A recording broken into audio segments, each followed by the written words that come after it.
Chapitre 48 d'une manière de prier fondée sur l'intercession de la Sainte Vierge. Outre les manières de méditation dont nous avons parlé précédemment, il y en a une autre qui s'adresse particulièrement à la Sainte Vierge. D'abord, vous vous remettrez devant les yeux le Père éternel, puis Jésus-Christ notre Seigneur, et enfin sa glorieuse Mère. À l'égard du Père éternel, vous considérerez deux choses. L'une est l'affection toute singulière qu'il a eue de toute éternité pour cette Vierge très pure, avant même qu'il l'eût tirée du néant. L'autre est l'éminente sainteté qu'il lui a communiquée et tout le bien qu'elle a fait depuis le moment de sa conception jusqu'à celui de sa mort. Pour la première, voici ce que vous avez à faire.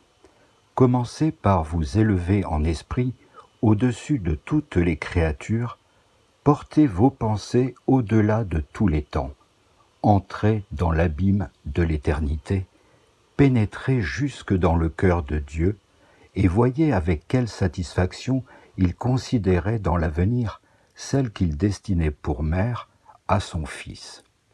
Conjurez-le, par le plaisir qu'il y prenait, de vous donner assez de force pour vaincre vos ennemis, et surtout celui qui vous fait présentement une plus cruelle guerre. Après cela, représentez-vous les vertus et les actions héroïques de cette Vierge incomparable, offrez-les à Dieu, ou tout ensemble, ou chacune en particulier, et faites-vous-en un mérite pour obtenir de la divine bonté toutes les choses dont vous pouvez avoir besoin. Adressez-vous ensuite à Jésus, et priez-le de se souvenir de cette mère si aimable qui le porta 9 mois entiers dans son sein, qui, dès qu'il fut né, l'adora avec un profond respect, le reconnaissant pour vrai Dieu et pour vrai homme, pour son Créateur et pour son Fils tout ensemble, qui le vit avec compassion couché pauvrement dans une étable, qui le nourrit de son lait très pur, qui l'embrassa et le baisa 1000 fois avec tendresse, qui souffrit pour lui durant sa vie et, à sa mort, des peines inconcevables.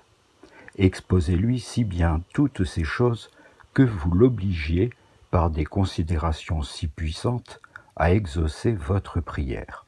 Puis, venant à la Vierge même, dites-lui que la Providence l'a prédestinée avant tous les siècles pour être mère de miséricorde et avocate des pécheurs, que par conséquent, après son Fils, elle est celle en qui vous avez le plus de confiance. Remettez-lui en mémoire cette vérité si constante parmi les docteurs et confirmée par tant de merveilles extraordinaires que jamais nul ne l'a invoquée avec foi, qu'il n'en ait été secouru dans le besoin. Enfin, représentez-lui toutes les peines que son Fils a endurées pour votre salut, afin qu'elle vous obtienne de lui la grâce d'en profiter pour la gloire et la satisfaction de cet aimable Sauveur.